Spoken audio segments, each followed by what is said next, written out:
আরে দাঁড়ান দাঁড়ান দাঁড়ান দাঁড়ান, যাচ্ছেন কোথায়?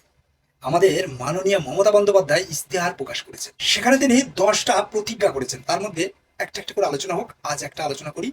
সেটা হচ্ছে, উনি বলেছেন দুয়ারে চিকিৎসা।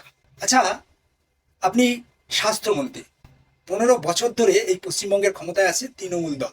মানুষ 34 বছর বামেদের অপশাসন থেকে মুক্তি পেতে বেছে নিয়েছিল মমতা ব্যানার্জিকে। সেই মমতা ব্যানার্জি কিরকম বদলে গেলেন, একের পর এক দুর্নীতি, আর যত দুর্নীতিগ্রস্ত নেতা সব তার দলে। বামেদের যারা যারা অন্যায় করেছিল সবাই আবার ক্ষমতার লোভে পিঠ বাঁচাতে তৃণমূলে ঢুকে পড়ল। যাক সে বিষয়, আজকে স্বাস্থ্য নিয়েই হোক। মেদিনীপুরের মেডিকেল কলেজ মনে আছে তো? দুর্গাপুরের মেডিকেল কলেজ মনে আছে তো? আরজিকর কাণ্ড, অভয়া মনে আছে তো?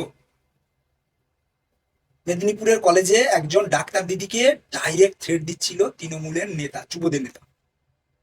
তার শিলতানি করার চেষ্টা করা হয় এবং বাইরে বেরোলে অনেক কিছু করে দেওয়া হবে এই বলে হুমকি দেওয়া হয়। আরজিকর কাণ্ডের সেই অভয়া বোনটা এখনো বিচার পায়নি। আজ আপনি বলছেন দুয়ারে চিকিৎসা। দুদিন আগে 41 বছরের তরতাজা যুবক, যার সন্তান এবং স্ত্রীর সামনে শেষ হয়ে গেল লিফটের মধ্যে বন্দি থেকে। একজন অপারেটর ছিল না লিফটে। আচ্ছা, গ্রামের মানুষ আসে এই শহরে তাদের চিকিৎসার জন্য। তারা কি নিজেরা লিফট অপারেটিং করতে পারে বলে আপনার কি ধারণা? সাধারণ মানুষের কি ধারণা? কিছুদিন আগে মমতা ব্যানার্জি কোনো একটা মিটিংয়ে গেছিলেন, বারাসাতের কাছে ওনাকে আটকানো হয়েছিল। কেন জানেন তো? মর্গের থেকে মৃতদেহর চোখ পর্যন্ত গায়েব হয়ে গেছিল। কারা করেছিল? দায়টা কার? সরকারের। এই তো আপনার 15 বছরের চিকিৎসা ব্যবস্থা, মাত্র রিসেন্ট ঘটে যাওয়া 3টে নমুনা। গ্রামীণ স্বাস্থ্য ব্যবস্থা পরিষেবা তো আরো বেহাল দশা। সেখানে তো জ্বর কাশি ছাড়া বাকি যে কোনো ট্রিটমেন্টের জন্য যাবেন, সঙ্গে সঙ্গে রেফার টু বর্ধমান।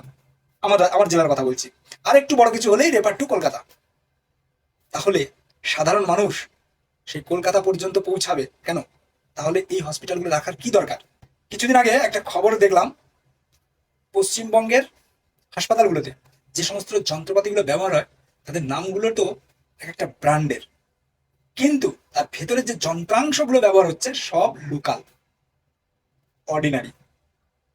এই চক্রটা কাদের দ্বারা তৈরি হচ্ছে? এরা কারা এগুলো করছে? সব আপনার লোক। আর আপনি বলছেন দুয়ারে চিকিৎসা। মাননীয়া, আর আপনাকে মানুষ বিশ্বাস করবে না। আপনি স্টেজে উঠে ওই যে ভুল ভাল বলতে শুরু করেন, যারা একমাত্র তৃণমূল পার্টিটা থেকে পেট চালায়, সংসার চালায়, বিশ্বাস করুন তারা ছাড়া আর কেউ আপনার কথা বিশ্বাস করে না, কেউ না।